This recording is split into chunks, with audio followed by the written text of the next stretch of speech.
प्यारे प्रभु, आपका धन्यवाद करते हैं और शुक्र करते हैं कि हम सबको आपने सही सलामत और सुरक्षित अपने में रखा है। सारे तूफानों के बीच, सारी आंधियों के बीच आपने अपने बच्चों को दृढ़ और स्थिर किया है, उसके लिए धन्यवाद प्रभु। ये सारा वातावरण प्रभु आप में शुद्ध हो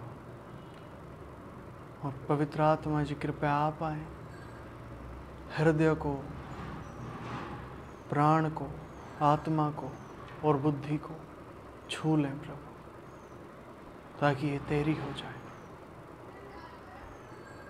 और तू हम में कार्य करे। धन्यवाद, आपने ऐसा किया प्रभु। मैं यकीन करता हूँ ये सारी सभा आप ही के हाथों में सौंपता हूँ। आप में हर चीज़, हर बात आप ही की व्यवस्था के लागू होने के अंतर्गत पूरी होती जाए, यीशु मसीह के नाम से, आमीन आमीन। Hallelujah hallelujah. ठीक है जी, सुरजीत सिस्टर आराधना में अगुवाई करेंगे।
Hallelujah.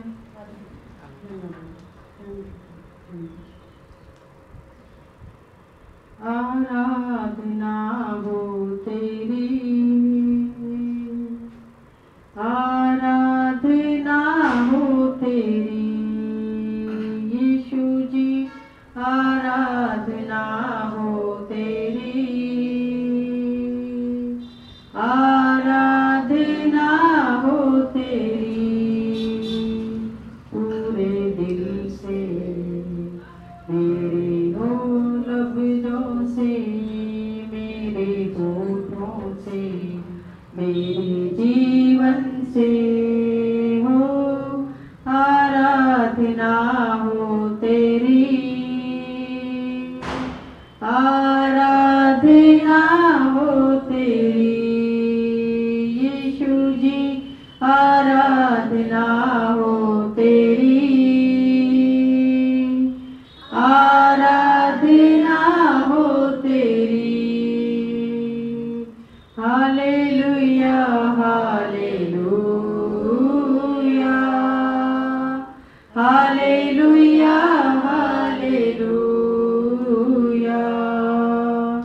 Hallelujah hallelujah hallelujah hallelujah hallelujah. सुख की गहराई में, दुख की गहराई में, आराधना मैं करता रहूं, आराधना मैं करता रहूं, जीवन के हर एक मोड़ पे तेरी आराधना मैं करता रहूं, आराधना मैं करता रहूं, आराधना हो तेरी, आराधना हो तेरी, यीशु जी आराधना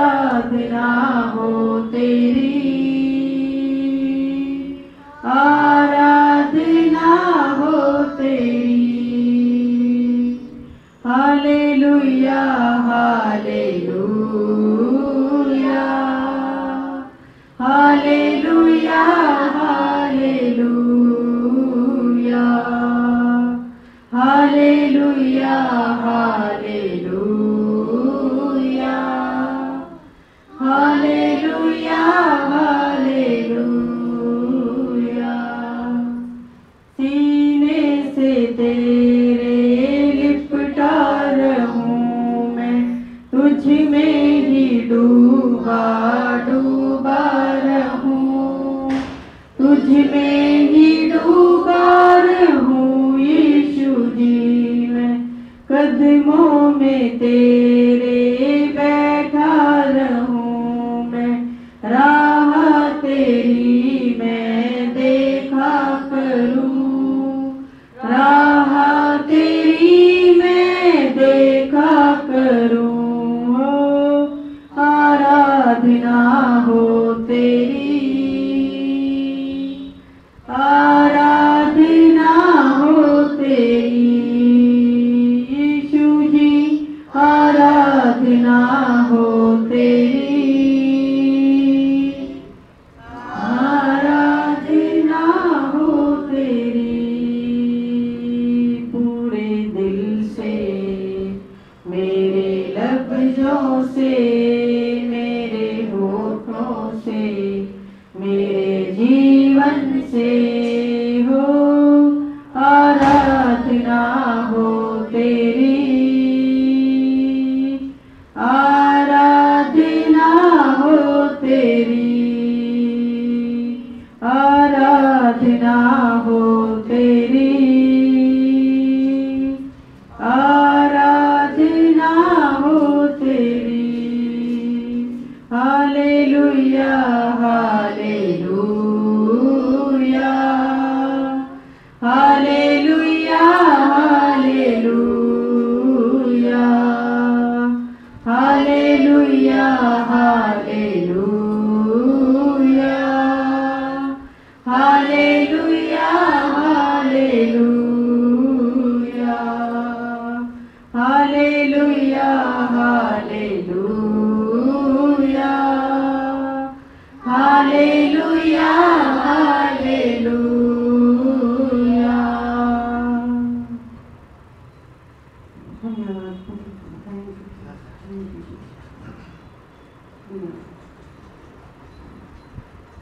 है खुदा के रूह,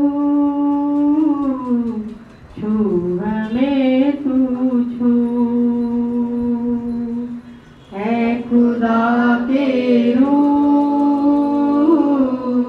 छू हमें तू छू। तेरी हुजूरी में खड़े हैं, तेरी हुजूरी में खड़े हैं, हमें नजर आ तू, है खुदा के रूह, छू हमें तू छू, है खुदा के रूह, छू हमें तू छू। तू छुए हमें मिले आजादी, हाँ तू छुए हमें मिले आजादी, हो जाए तेरे मसा के आदि, हो जाए तेरे मसा के आदि। हाँ दिल में हमारे तू आ, महके तेरी खुशबू, दिल में हमारे तू आ, महके तेरी खुशबू। तेरी हुजूरी में खड़े हैं, तेरी हुजूरी में खड़े हैं, हमें नजर आ तू, है खुदा के रूह, छू हमें तू छू, है खुदा के रूह, छू हमें तू छू। तू ही जले और जीवन रोटी, तू ही जले और जीवन रोटी, तू ही है राहों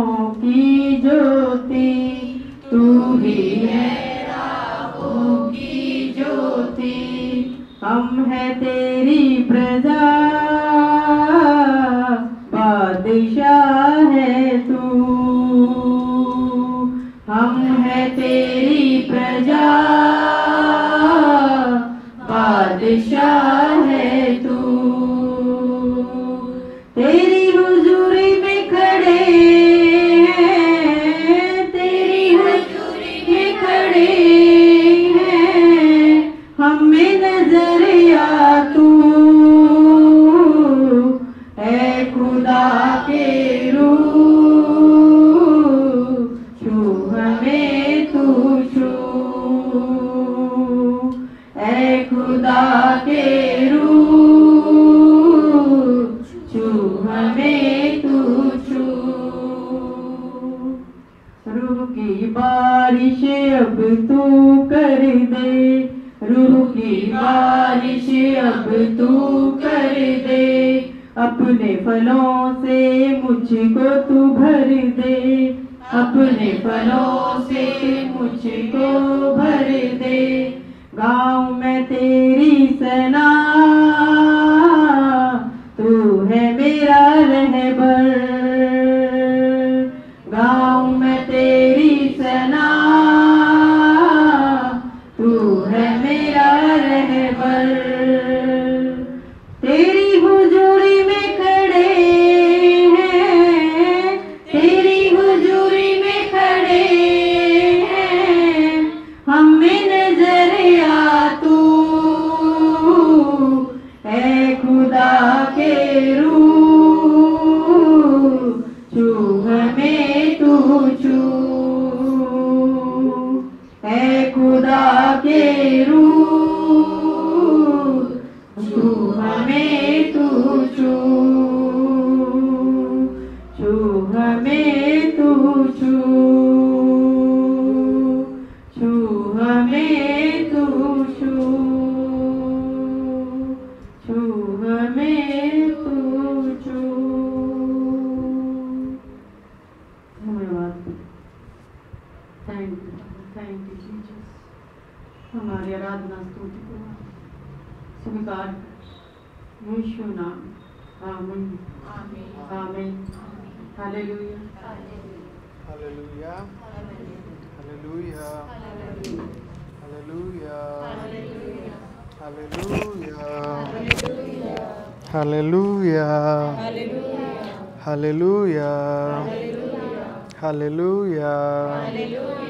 hallelujah hallelujah hallelujah hallelujah hallelujah hallelujah hallelujah hallelujah hallelujah hallelujah hallelujah hallelujah. धन्यवाद प्रभु।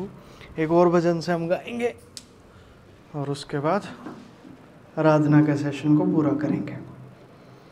धन्यवाद प्रभु, धन्यवाद प्रभु।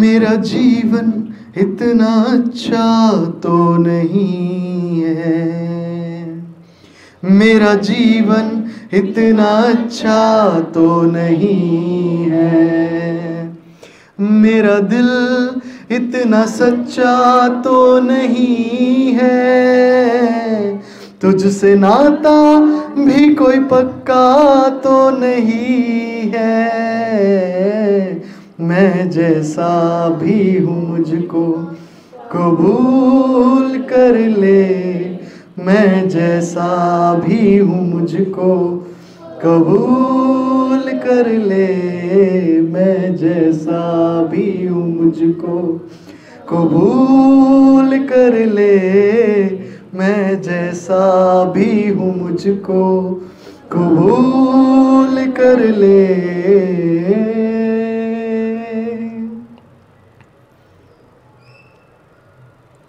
अब्राहम सा ईमान तो नहीं है, अब्राहम सा ईमान तो नहीं है, सुलेमान जैसा ज्ञान तो नहीं है, मेरी कोई पहचान तो नहीं है,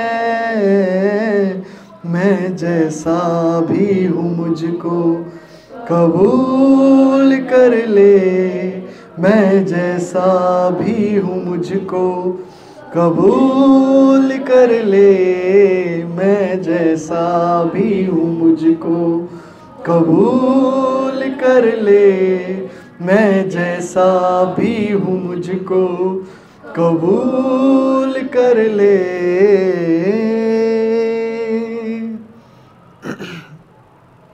धन्यवाद प्रभु। दाऊद जैसे मेरे गीत तो नहीं है, दाऊद जैसे मेरे गीत तो नहीं है, दाऊद जैसा संगीत तो नहीं है, दाऊद जैसी मेरी प्रीत तो नहीं है, मैं जैसा भी हूँ मुझको कबूल कर ले, मैं जैसा भी हूँ मुझको कबूल कर ले, मैं जैसा भी हूँ मुझको कबूल कर ले, मैं जैसा भी हूँ मुझको कबूल कर ले।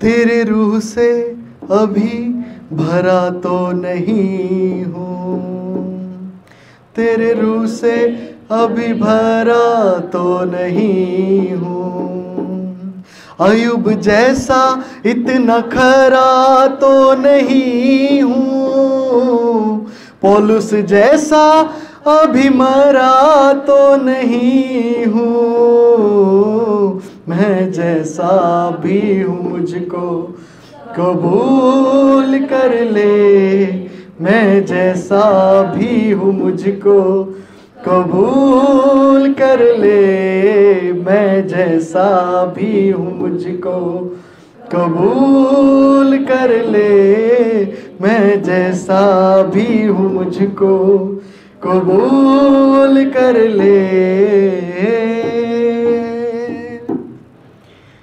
प्रभु मेरा जीवन इतना अच्छा तो नहीं है, मेरा जीवन इतना अच्छा तो नहीं है, मेरा दिल इतना सच्चा तो नहीं है, तुझसे नाता भी कोई पक्का तो नहीं है, मैं जैसा भी हूँ मुझको कबूल कर ले, मैं जैसा भी हूँ मुझको कबूल कर ले, मैं जैसा भी हूँ मुझको कबूल कर ले, मैं जैसा भी हूँ मुझको कबूल कर ले।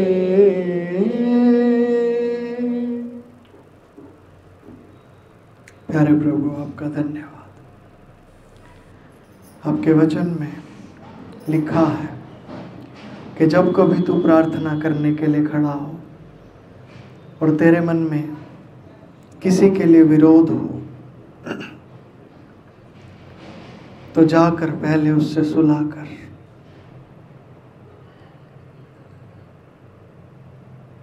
क्षमा कर तो तुझे भी क्षमा किया जाएगा।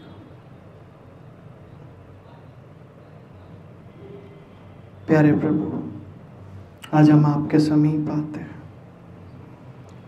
और पिछले दिनों जिन भी लोगों ने, जिन भी चीज़ों ने, जिन भी व्यवस्थाओं ने, जिन भी संस्थाओं ने, जिन भी चीज़ों ने हमें परेशान किया है, हमें दुख दिया है, हमें चोटिल किया है, प्रभु आज आपके सामने आते हैं और प्रभु हम उन्हें क्षमा करना चाहते हैं। इसीलिए नहीं कि वो अच्छे हैं, इसलिए नहीं कि हम अच्छे हैं, पर इसलिए कि तूने आज्ञा दी है। प्रभु मेरे प्यारे प्रभु हम क्षमा करते हैं, हम क्षमा करते हैं उन लोगों को, उन चीज़ों को, उन बातों को प्रभु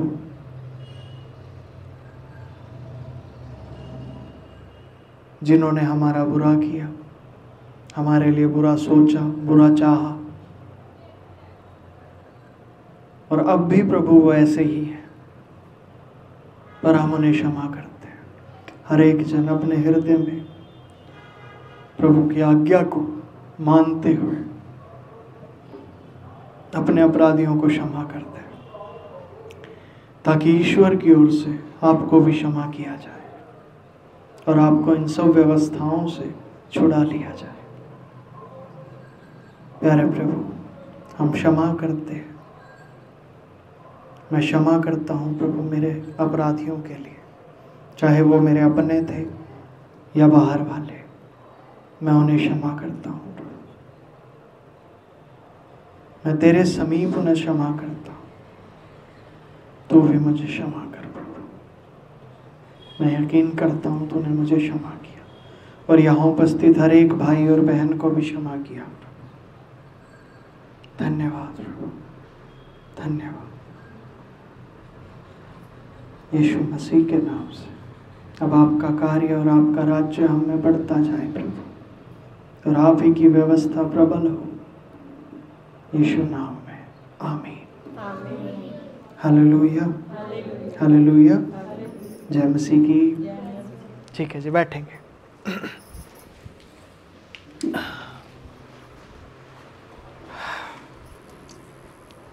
हालेलुया, हालेलुया। ठीक है जी।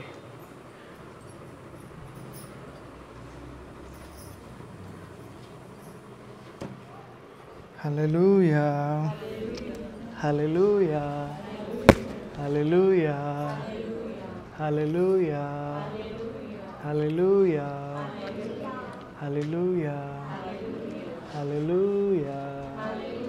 बोलना है, सभी ने बोलना है। Hallelujah, hallelujah, hallelujah, hallelujah, hallelujah, hallelujah, hallelujah, hallelujah, hallelujah, hallelujah, hallelujah, hallelujah, hallelujah, hallelujah, hallelujah, hallelujah, hallelujah, hallelujah, hallelujah. ठीक है जी, प्रभु का धन्यवाद हो। ठीक है, किसी की कोई गवाही है तो आज गवाहियों से हम शुरू करेंगे। बताइए, किसी के भी जीवन में कोई आपने प्रभु का कार्य देखा है इस हफ्ते, तो फिर बताइए। ऐसे नहीं कि भैया आपको लास्ट में बता देंगे हम, अभी बता दीजिए, अभी भी तो पूछ रहा हूँ मैं। हालेलुया। बताए, कोई भी, किसी के भी जीवन में कोई भी काम हो, बता सकते हैं। बताए, बताए, बताए, बताए। ठीक है। जय मसीह की। मेरा भैया, मैं पिछले संडे आई थी ना, कुछ दिनों से मैं बोल रही थी मेरा बिल्कुल मन नहीं करता प्रार्थना में आने का। हाँ जी। तो ना मेरे अंदर ना कुछ विरोधाभास चल रहा था, मतलब मेरे को ऐसा लग रहा था मैं कहीं अंधविश्वास में तो नहीं घुस रही हूँ, मुझे समझ ही नहीं आ रहा था मैं क्या कर रही हूँ क्या नहीं।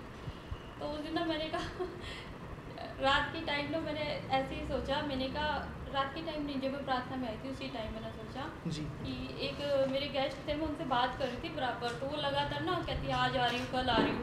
मैंने कहा प्रभु आज मैं मान जाऊँगी, मुझे ना आज कहीं ना कहीं से आज एक मेंबरशिप तो चाहिए। ठीक है जी। और रात के 8:30 बजे आके वो मेंबरशिप लेके गई। उनका प्रभु धन्यवाद आपका, आप तो हो, मुझे पता है, पता नहीं हम क्यों तुच्छ मनुष्य बार बार आपको जांचते बुरकते रहते। तो वो था।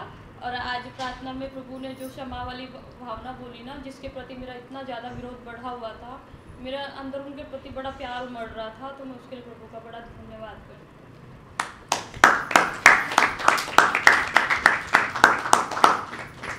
Hallelujah, hallelujah. और किसी की कोई गवाही, कोई भी काम किसी के जीवन में प्रभु का काम उन्होंने देखा हो अपने जीवन में, तो बोल सकते हैं।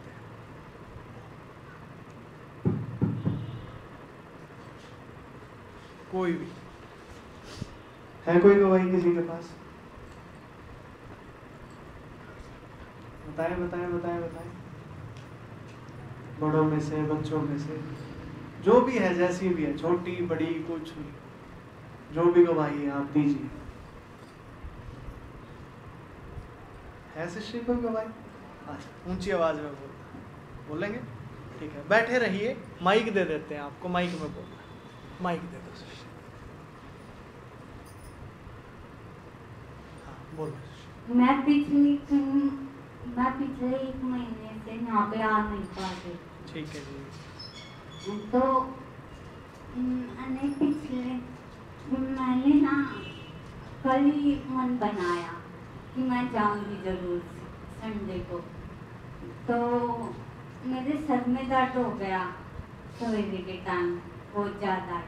फिर मैंने सोचा मैं हाँ कहूँ या ना कहूँ। फिर मैं हालेलुया हालेलुया करने लग गई।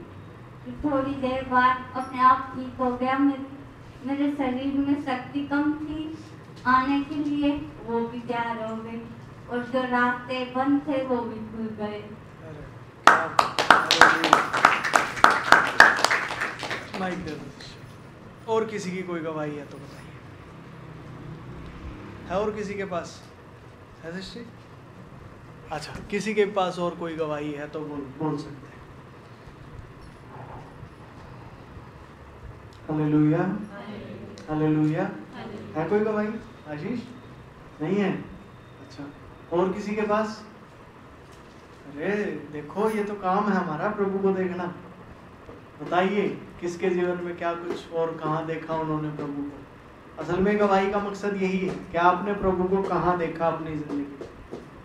गवाही का मकसद ये है। सिस्टर ने बताया कि उन्होंने देखा कि मैंने पुकारा और ताकत भी आ गई और जो दिक्कत आ रही थी वो भी हट गई। ठीक है, तो आपने कहाँ देखा? ठीक है जी, मेरी ये गवाही है, मैं बताता हूँ, उसके बाद फिर हम वचन की तरफ चलेंगे। जैसे कि पिछली बार हमें आज्ञा मिली थी। हमें क्या आज्ञा मिली थी पिछली बार कलीसिया में? कि आपने अपने जीवन में जो भलाइयाँ ईश्वर कर रहा है उन भलाइयों की तरफ बस देखना। जो उलझने हैं, जो दिक्कतें हैं, यहाँ मैंने लिखा भी हुआ है, ये परेशानियाँ सकेती के बाद में लिखा था मीटिंग के बाद। तो इनकी तरफ ध्यान ना देकर हमें कहाँ ध्यान देना है? हमें ध्यान देना है शांति और चौड़े स्थान की। हालेलुया। ठीक है जी। तो उसी बात को ध्यान में रख के मैंने इस बार माना, मैंने इस आज्ञा को माना अपने जीवन में। मैंने ध्यान नहीं दिया। प्रभु ने मेरी मदद करी। वैसे तो प्रभु की मदद के बिना नहीं हो सकता है, क्योंकि वो अंदर काम करता है, हमें बस बाहर से दिमाग में बता देता है भाई तुझे इतना करना है। ठीक है, तो मैंने ध्यान दिया चीज़ों की तरफ, और कितनी ही चीज़ें मैंने देखी इस बार जो भली थी। पंकज भैया, उससे क्या होता है? क्या जो बुरी परेशानियां वो ख़त्म होती हुई भी दिखी? हाँ, यही तो हुआ। जो पिछली बार वचन ने बताई थी एक बात, कि जो ये परेशानियां हैं, ये उलझने हैं, इनको निपटाना ईश्वर का काम है, इनको आप नहीं निपटा सकते। ठीक है, आपका काम है भलाइयों पे ध्यान देना। तो मेरे जीवन में जब मैंने भलाई पे ध्यान दिया तो ये चीज़ें निपटी। कैसे निपटी जी? क्या क्या दिक्कत आपकी निपटी इनसे? ठीक है, एक आप ये दरवाज़ा देख रहे हैं, आपके सामने ही है, बाहर वाला स्विमिंग पूल वाला। ये दरवाज़ा ऐसा था कि काफ़ी टाइम से इसको आप खोलते हो या बंद करते हो, ये ऐसे लगता है कि बाहर निकल के आपके ऊपर गिरेगा। इसमें गड़बड़ थी दरवाज़ा, और कई महीनों से, मतलब थोड़ा टाइम नहीं, कई महीनों से ये चीज़ थी। मैंने मिस्त्री से बात भी की थी। ठीक है, और मिस्त्री को वैसे बोलते हैं मैसनरी क्राफ्टमैन। ठीक है, उससे मैंने बात की, और कई महीनों से ऐसे ही अटकता जा रहा, हो ही नहीं रहा। ठीक है, क्योंकि मैं इस काम को करने की कोशिश कर रहा था कि किसी तरह मैं इस काम को करूं, मुझे ये काम करवाना है। तो मैंने प्रभु की आज्ञा की तरफ ध्यान दिया, केवल जो उसने दी, कि जो आपके जीवन में भलाई है आप उस पर ध्यान दीजिए। इस हफ्ते ये काम फिनिश हो गया। ये भी और इसके साथ और भी कई अटके हुए काम थे जो मिस्त्री के ही थे। तो मिस्त्री का आने का रास्ता भी खुला और काम भी हुए, सारे इंतज़ाम भी हुए और ये फिनिश हो गया काम। हालेलुया, प्रभु का धन्यवाद। ठीक है जी। और ये काफ़ी टाइम से मैं बता रहा हूँ आपको, कितनी बार सोच लिया इसके लिए करने के लिए, होता ही नहीं है, हो ही नहीं रहा था। कभी कोई दिक्कत, कभी कोई दिक्कत, कभी कोई दिक्कत, कभी कोई दिक्कत, पर अब ये काम हुआ। तो ये गवाही मेरी प्रभु के वचन के लिए है कि जो वचन हमें दिया जा रहा है वो ऐसे ही नहीं है, वो कार्य कर रहा है हमारे जीवन। Hallelujah, hallelujah. और भी कई जगह है जहाँ मैंने ईश्वर को देखा, और भी कुछ आज्ञाएं ईश्वर के द्वारा मेरे को दी गई थी हफ्ते के दौरान भी, हफ्ते के बीच में भी, उनको भी जब मैंने माना तो तब मैंने शांति को महसूस किया, शांति को भी देखा, और अपने आप को कायदे में रखने, कैसे कायदे में अपने आप को लेके चलें या रखें, वो भी चीज़ को महसूस किया। हालेलुया। ठीक है जी। तो प्रभु का धन्यवाद हो कि ये गवाहियाँ हमारे बीच में उसने दी हैं, और अच्छा है, बजा सकते हो। धन्यवाद प्रभु। ठीक है जी, ठीक है। गवाहियाँ हमारे और भी होंगी हमारे पास, कई बार हमें बोलने के लिए शब्द नहीं मिलते बस, पर गवाहियाँ हमारे पास होती हैं। पर उसका मतलब ये नहीं कि आप उन्हें नज़रअंदाज करो, क्योंकि वही तो आपकी ज़िंदगी है। आपकी ज़िंदगी में आपकी जो गवाही है, आपका वही तो अनुभव है ईश्वर के साथ। हम कई बार अपनी गवाही को छोड़ देते हैं कि ठीक है ना, क्या हो गया, कौन सा बड़ी बात है। वो बहुत बड़ी बात है, क्योंकि वो आपका और आपके ईश्वर का रिश्ते को वो गवाही ही तो है जो दिखा रही है। और क्या चीज़ है आपके पास? आपके पास तो और कुछ है ही नहीं ना जो आपके और आपके ईश्वर के रिश्ते को दिखाए, क्योंकि ईश्वर वैसे तो दिख नहीं रहा। ये गवाही ही है आपकी जो आपको बताएगी कि ईश्वर है और वो आपके साथ है। आमीन, आमीन। और वो आपको यीशु मसीह में मिल रहा है। ठीक है जी, इसीलिए गवाही बड़ी ज़रूरी है, इसको छोड़ना नहीं है। मैं तो कहता हूँ ज़्यादा से ज़्यादा अब देनी शुरू करें, कलीसिया में भी ज़्यादा से ज़्यादा गवाहियाँ देनी ही देनी है। Hallelujah, hallelujah.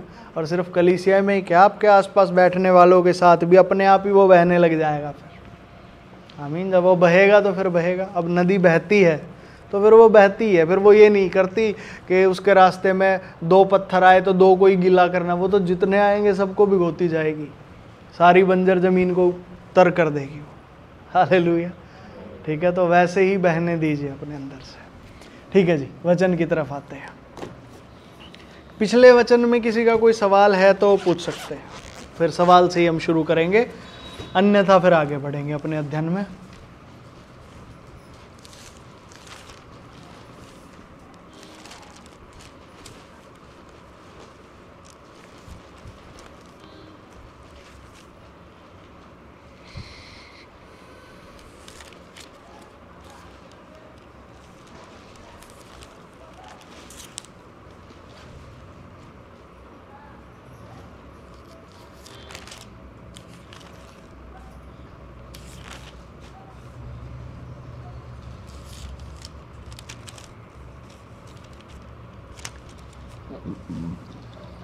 जैसे भैया हम क्षमा करने के लिए कोशिश करते हैं कि क्षमा हो, पर अपने आप नहीं होता। जब पर आज्ञा मिलती है तब हो जाता है।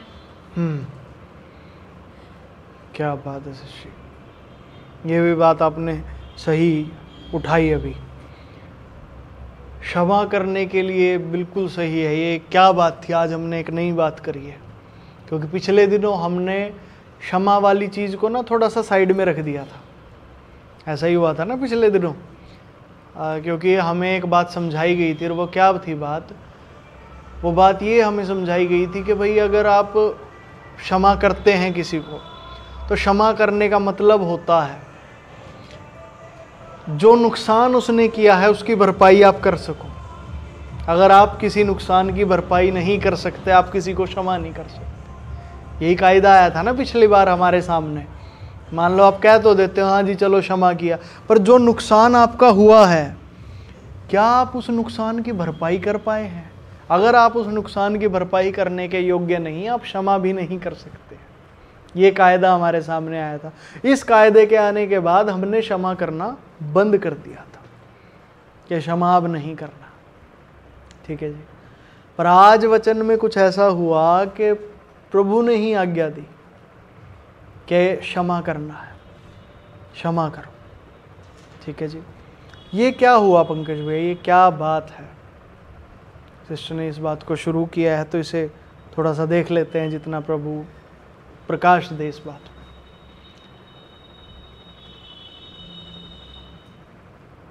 असल में ना हमें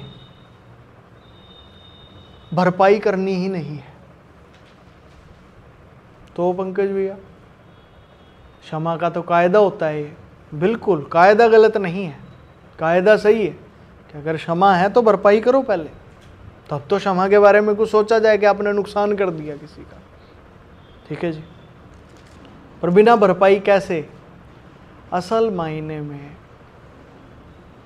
जो सुसमाचार हमें सुनाया गया ये उसी की गहराई है। हमें सुसमाचार सुनाया गया कि यीशु मसीह हमारे पापों के लिए क्रूज पर कुर्बान हो गया, उसने हमारे पापों की सजा भुगत ली। अर्थात ये सारी भरपाई वो करेगा। या फिर ये कहो, जैसे ही एक व्यक्ति उस पर विश्वास करता है, उसके जीवन में ये सारी भरपाई यीशु मसीह के द्वारा कर दी जाती है। यीशु मसीह अपना प्राण दे चुका है इसी भरपाई के लिए, एक पवित्र कुर्बान हुआ ताकि ये भरपाई हमारे जीवनों में की जाए।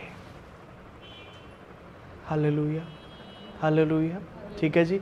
तो हम जब क्षमा करते हैं, हम ऐसे ही क्षमा नहीं कर रहे कि अपने मन से ही चलो जी क्षमा करते चलो, जो बिमला सिस्टर जी ने अभी बात बोली कि हम अपने आप करते हैं, होती नहीं है। क्यों? क्योंकि वो कायदा आगे अड़ जाता है। भैया आप जब भरपाई नहीं कर सकते उस नुकसान की, आप क्षमा कैसे करोगे? पर फिर दूसरी बात सिस्टर ने बोली कि जब प्रभु ने आज्ञा दी तब हो गई, तब वो काम हो गया। वो उसका मतलब क्या है? जिस समय प्रभु आज्ञा दे रहा है, मतलब उस काम को प्रभु खुद कर रहा है। हालेलुया, ये बात समझ आई? ये कितनों को समझ आई ये वाली बात जो अभी बताई? उसकी भरपाई उस समय प्रभु कर रहा है। भाई कर ले हाथ नीचे रख, ठीक है। उसकी भरपाई कौन कर रहा है? प्रभु कर रहा है। अगर वो हमें कुछ काम करने के लिए कह रहा है ना, तो मतलब उस समय क्षमा की भरपाई वो करेगा। आपके जीवन में उस चीज़ को जो बिगड़ी है वो ठीक करेगा, वो सुधारेगा, वो जिम्मेदारी ले रहा है अगर वो आज्ञा दे रहा है तो। हालेलुया, हालेलुया, ठीक है जी। तो यहाँ पे ऐसा ही हो रहा है। प्रभु जब हमें प्रभु ने आज एक आज्ञा दी है कि जब कभी तू प्रार्थना, वचन है ये कि जब कभी तू प्रार्थना करने के लिए खड़ा हो और तेरे मन में किसी के लिए विरोध तो क्षमा कर। दो जगह असल में ये वचन, एक जगह तो ये है कि तेरे भाई के मन में तेरे प्रति कुछ विरोध हो तो जाके उससे सुलह कर पहले, फिर अपनी भेंट वेदी पे ला। हाँ, भेंट वेदी पे ला। एक वचन तो ये, एक जगह है जब कभी तू प्रार्थना करने के लिए खड़ा हो तो क्षमा कर अगर तेरे मन में कोई विरोध है तो, ठीक है जी। हालेलुया। बाकी इसको कंफर्म कर लेंगे, वचन अभी मेरे सामने एग्जैक्ट नहीं है, आप लोग भी देख लीजिएगा बाइबल में कैसे, मुझे बता दीजिएगा अगर कुछ मैं अलग बोल रहा हूँ जो शास्त्रों में लिखा है तो बता दीजिएगा। वेदिक,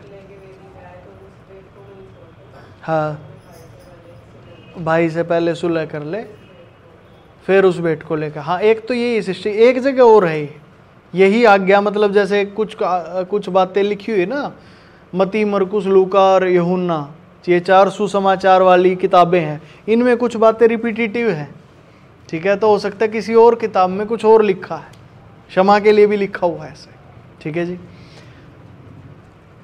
तो वो जो लिखा हुआ है क्षमा करो तो तुम्हें भी क्षमा किया जाएगा, इससे क्या होता है पंकज भैया, हम जब क्षमा कर देते हैं ना, आप एक्चुअली एक व्यवस्था होती है, मैंने एक ये कंसेप्ट समझाया हुआ है ना कलीसिया में, एक व्यवस्था होती है। जैसे मान के चलें ये किताब है, ठीक है, इसका एक साइड ये है और एक साइड ये है, ठीक है जी। व्यवस्था ऐसी कोई चीज़ मान के चलिए, ठीक है। व्यवस्था में आप ऐसे मानिए, मान लीजिए कि ये किताब एक व्यवस्था है, ठीक है। इसके एक साइड तो आप खड़े हुए हैं, दूसरी साइड कोई और है, ठीक है, और ये कोई और आपको सता रहा है। इस व्यवस्था का सिस्टम है ये सताएगी सताएगी। आप इस साइड आ जाओगे तो दूसरा इस साइड आ जाएगा, फिर आप उसे सताओगे। व्यवस्था सिक्के के दो पहलू होते हैं ना, वैसे ही है। मान लीजिए एक तरफ सताने वाला खड़ा है, एक तरफ सताव को सहने वाला खड़ा है, ठीक है। कभी कभी आप सताने वाले बन जाते हैं उसी व्यवस्था में, कभी कभी आप वो बन जाते हैं जो सताव सह रहा है, ठीक है। पर व्यवस्था से नहीं निकल पाते, यही चक्कर चलता रहता है। कभी आप उसे सताओगे, कभी वो आपको सताएगा, कभी आप उसे, कभी वो आपको। व्यवस्था से छुटकारा नहीं ना मिलता, ये व्यवस्था अपने में घुमाती रहेगी आपको। असल में जिस समय आप क्षमा करते हो प्रभु की आज्ञा को मान के, एक्चुअल में होता क्या है, आपने व्यवस्था के दूसरी तरफ जो आपको सताने वाला या कभी कभी आपका सताव भी जो सहता है, आप उसे माफ़ कर रहे हो कि भैया जो तूने मुझे सताया उसके लिए मैं तुझे क्षमा करता, ठीक है।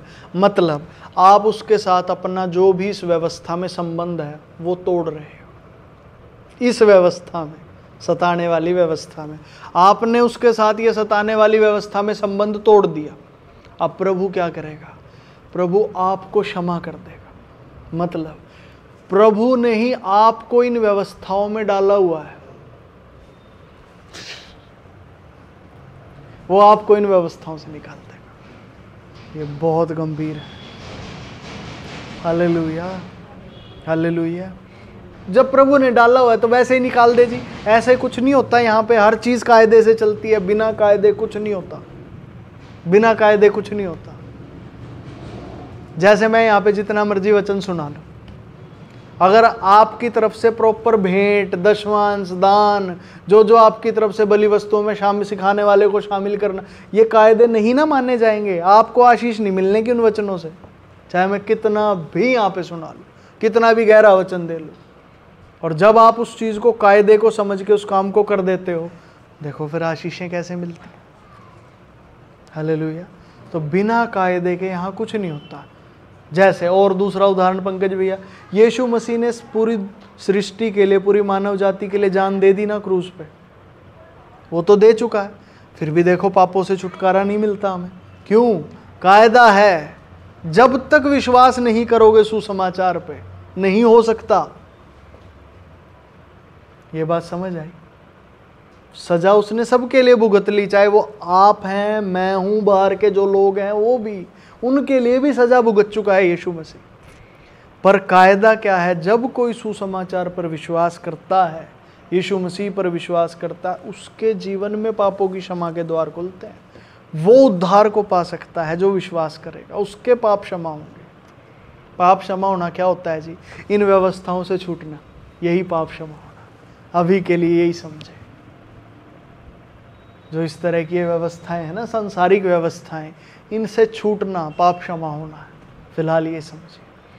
नहीं जी, पाप क्षमा होने की पहले अलग परिभाषाएं दी गई हैं, सारियों को जोड़ देना आप, सारी ही परिभाषाएं हैं पाप क्षमा होने की, तब पाप समझ आएगा कि पाप क्षमा होना या पाप होना क्या होता है। इन व्यवस्थाओं से, जो ये सांसारिक व्यवस्थाएं मैंने यहाँ चित्र 24 में बनाई हैं, इनसे छूटना ही पाप क्षमा होना है। Hallelujah, hallelujah. ठीक है जी। तो कायदा है, और हमें कलीसिया में कायदे ही सिखाए जा रहे हैं। अभी जो चीज़ें हमें आज्ञाएं दे दे के सिखाई जाती है ना, वो कायदे ही है।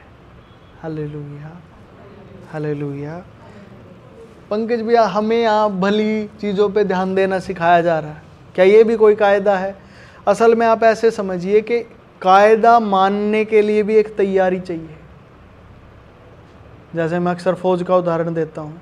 फ़ौज में फ़ौजियों को बंदूकें दे दी जाती है, पर उन बंदूकों को उठा के चलाने के लिए ना उनके हाथों में ताकत चाहिए पहले, नहीं तो बंदूक इतनी भारी होती है, बंदूक की गोली चलाएंगे वो खुद पीछे जाके गिरेंगे। उनके हाथ भी तो मजबूत होने चाहिए, तो उसके लिए वो ट्रेनिंग होती है उनकी पहले। वैसे ये जो आज्ञाएं हमें कुछ दी जाती है ना, ये आज्ञाएं हमें तैयार करने के लिए दी जाती है ताकि उन कायदों को मान सके, उन पे चल सके, उन कायदों पे। Hallelujah, hallelujah. इसीलिए इन आज्ञाओं को मानना आवश्यक है। इनको मानते भी जाना है, और उचित और उत्तम जो कायदे हमें सिखा दिए उनको मानते जाओ, इन आज्ञाओं को भी मानते जाओ। यही परमेश्वर से प्रेम करना भी है। ऐसा ही लिखा है ना कि जो कोई मुझसे प्रेम करता है वो मेरी आज्ञाओं को माने। केवल वही मुझसे प्रेम करता है जो मेरी आज्ञाओं को मानता है। जो मेरी आज्ञाओं को नहीं मानता वो मुझसे प्रेम नहीं करता। यीशु मसीह ने कही है ये बात। हालेलुया। ठीक है जी। तो क्षमा करने वाली बात से अब क्लियर हो गई। जो आपने पॉइंट उठाया सही उठाया कि जब प्रभु कह रहा है तब क्षमा हो जाता, वैसे नहीं होता। तो उसका मतलब ये है कि अब उसने आज आज्ञा दी है तो अब वो आपके जीवन में वो भरपाई वो खुद करेगा। आमीन आमीन। Hallelujah hallelujah. तो क्या पंकज भी आपसे हम क्षमा करना शुरू कर दें? आपको आता नहीं है अभी कि क्षमा कैसे करनी है। Hallelujah hallelujah. जितना जितना समझ आए उतना उतना कर सकते हो। Hallelujah hallelujah. सिर्फ शरीर में ही बोल देना क्षमा करना नहीं होता, कुछ अंदर से भी होता है, जो अंदर से भी क्षमा किया जाता है। ठीक है। तो जितना जितना जिसको आता जाए उतना उतना वो मानता जाए। आमीन आमीन। नहीं तो एक बात तो ठान ही ले, जिस समय कलीसिया में आप प्रार्थना करने के लिए खड़े उस समय तो कम से कम सारे अपराधी को, जो भी आपके मन में विरोध है किसी के प्रति, उसे क्षमा करें। उस समय तो कम से कम ऐसा करें। हालेलुया। फिर धीरे धीरे बढ़ता जाएगा। घर भी जब आप प्रार्थना करेंगे तो ऐसा होता ही जाएगा। आमीन आमीन। Hallelujah hallelujah hallelujah hallelujah hallelujah hallelujah hallelujah hallelujah hallelujah hallelujah hallelujah. आजा तू पीछे से आगे आजा, आजा आजा आजा। पीछे क्या करना है बैठ के? आजा आजा आजा। तू आगे आजा, थोड़ा रुक जा, आगे आजा। हाँ आयुष यहाँ पे बैठ जा, थोड़ा सा इधर इधर इधर। हाँ हालेलुया। बोलना है आयुष, बोलना है। Hallelujah hallelujah hallelujah hallelujah. ठीक है जी, ठीक है। आज क्या पढ़ें? आज नीति वचन पढ़ें या किसी और किताब में चलें? आज बताइए क्या करना है? काफ़ी टाइम से हम नीति वचन ही पढ़ रहे हैं। आज कोई और किताब पढ़ें? ठीक है। कौन सी किताब पढ़ें? मती? और किसी की कोई और, किसी के मन में कोई किताब और आ रही है? अयूब? ठीक है जी, मैंने भी अयूब ही खोली हुई है वैसे। और किसी के मन में कुछ और आ रहा है? ठीक है जी, ऐसे करते हैं, अयूब से शुरू करते हैं। उसके बाद यदि मती में भी प्रभु ने कुछ दिखाया हमें तो फिर मती में भी देखें। Hallelujah hallelujah. ठीक है जी, निकालते हैं अयूब की पुस्तक, उसका पहला अध्याय, शुरुआत से ही निकालेंगे।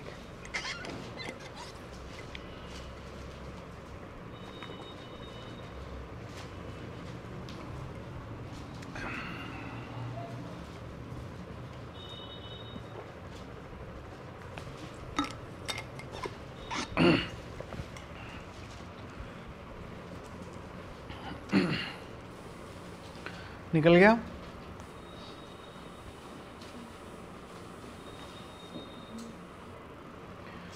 ठीक है जी, अयूब उसका पहला अध्याय पढ़ना शुरू करें।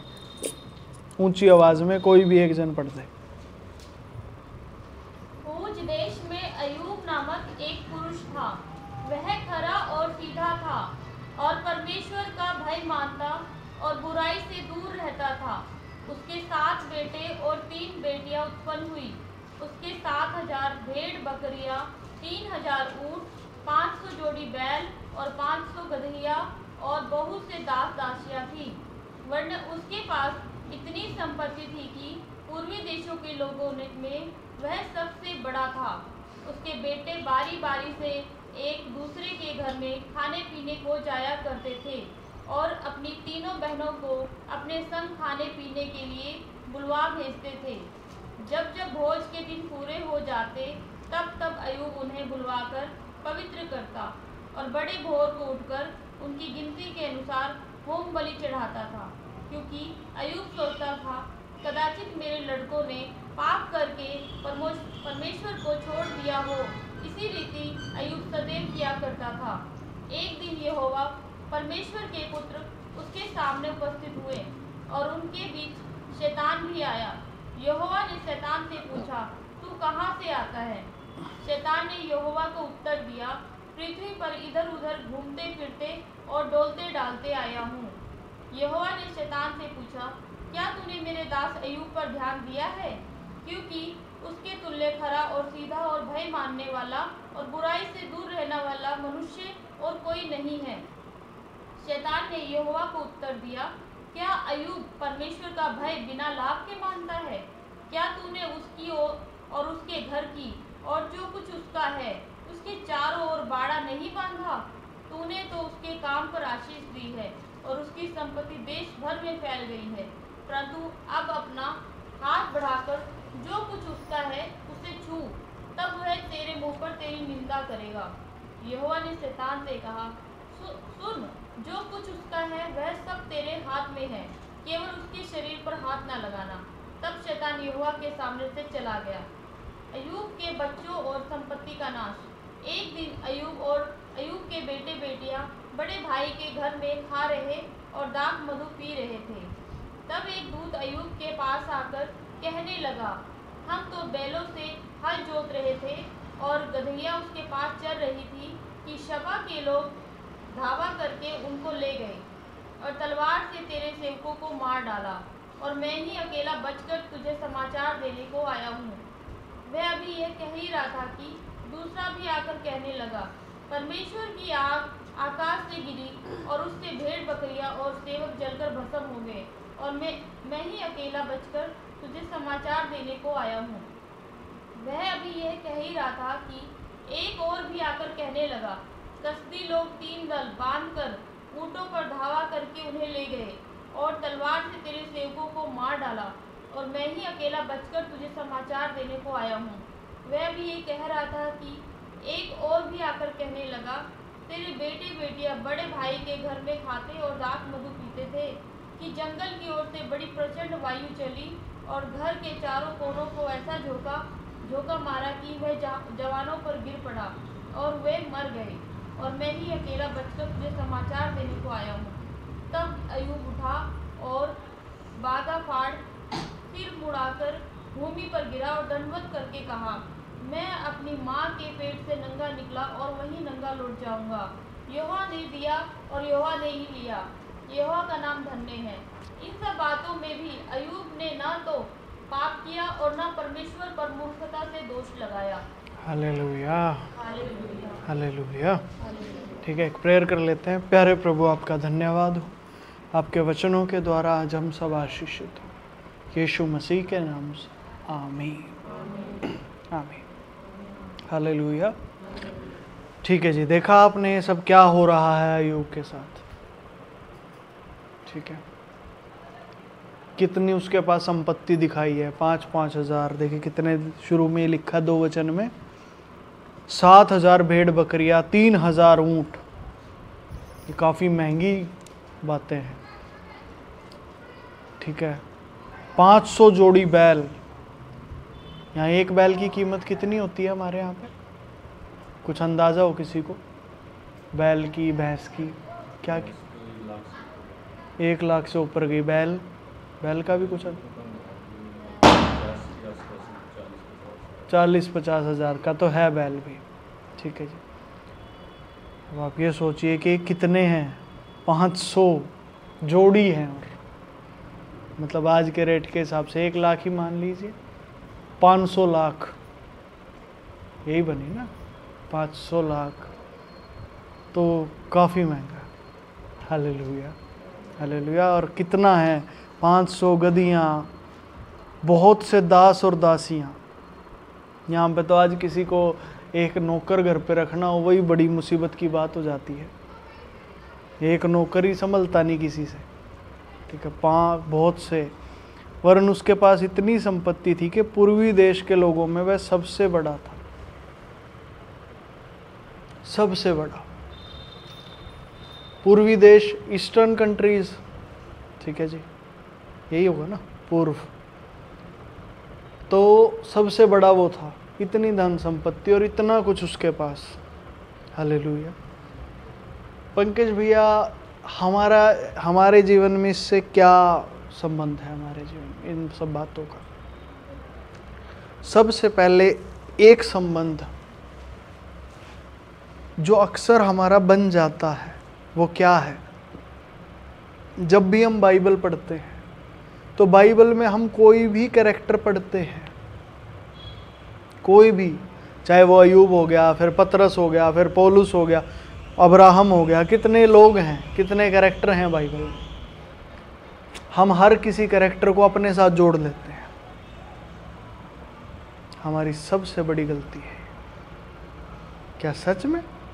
हाँ पंकज भैया, अगर इनको अपने साथ नहीं जोड़ेंगे तो इन जैसे बनेंगे कैसे? आपको बनना ही नहीं है ना इन जैसा। तो फिर पंकज भैया हम किसके जैसे बने? बाहर के लोगों को देखें फिर। अब समझिए, आपको वचन को देखना है, आपको देखना ही ईश्वर को है, आपको और किसी को देखना ही नहीं है। आपका काम ही ईश्वर को देखना है बेटा। पंकज भैया, ईश्वर तो दिखता ही नहीं है। ये आंखों के आगे से हटेंगे तब तो ईश्वर दिखेगा। मान लो आपकी आंखों पे आपने भैया काली पट्टी बांध रखी है, आप कह रहे हो जी हमें कुछ दिख नहीं रहा, पट्टी हटेगी तब तो कुछ दिखेगा। आप कह रहे नहीं जी हमारी तो आंखों में कुछ रोशनी नहीं है, ये नहीं है, पट्टी हटेगी तब पता चलेगा तू अंधा है कि दिखने लग गया तुझे। और पट्टी तो हटे पहले। और अक्सर जो पट्टी हमारी आंखों के सामने है वो ये है। बाहर जब हम होते हैं, पंकज भैया ये हमारे साथ ही है या सबके साथ? ये आदम के साथ है जी ये दिक्कत, मतलब ये सबके साथ है जी। हर कोई यहाँ किसी ना किसी को अपना आइडल बना के बैठा है, हर कोई किसी ना किसी को। बल्कि तो पूछा जाता था जब मैं छोटा था ना, तो ये सवाल किया जाता था, भाई बताओ आपका आइडल कौन है, आप किसके जैसे बनना चाहते हो? मुझे कभी समझ नहीं आता था इस सवाल का क्या जवाब दूँ। तो मैं किसके जैसा बनना चाहता हूँ, मेरे समझ ही नहीं आती थी ये बात। ये क्या बात है, किसके जैसा बनना चाहते हो? भाई मैं हूँ जो हूँ, किसी के जैसा बन के मैं क्या करूँ? मैं अपने जैसा बन जाऊँ, वो पता लग जाए मुझे मैं कैसा हूँ, यही बड़ी बात है। हालांकि उस टाइम पे ये बातें नहीं समझ आती थी, ये तो मैं अब बता रहा हूँ। Hallelujah, hallelujah. किसी और के जैसा आप कैसे, क्यों? पंकज भैया पर यही तो कायदा है, इसके बिना हम फिर उठ ही नहीं ना पाते, इसके बिना तो नीचे गिर जाते हैं। अगर आप किसी को अपना आइडल ना बनाओ, किसी को अपना प्रेरणा का स्रोत ना बनाओ, तो आप तो ख़त्म हो जाते हो। फिर आप कहाँ जाओगे? आप तो गिरते चले जाते हो। असल में भाई ये वही बात है, वैसी ही बात है जैसे शुरुआत हुई आज, कि जिस समय हम खुद क्षमा करते हैं तो नहीं हो सकता, और जिस समय ईश्वर आज्ञा दे के क्षमा करवा रहा है तो हो सकता है, फिर हो जाता है। वैसे ही आप खुद से अगर अपने आइडल को छोड़ोगे वो नहीं हो सकता, पर जब ईश्वर आपको छुड़ाएगा तो हो सकता है। Hallelujah, hallelujah. तो इस अध्याय से क्या? सबसे पहली बात, हमें बाइबल में आप कोई भी अध्याय पढ़ते हो, कुछ भी पढ़ रहे हो, आपको एक बात के लिए ध्यान रखना है, आप वो कैरेक्टर नहीं हो, आप अयूब नहीं हो। आप अयूब, दोहराए, आप अयूब नहीं हो। ठीक है, सबसे पहली बात ये है हमें जो आज की देखनी है कि आप अयूब नहीं हो।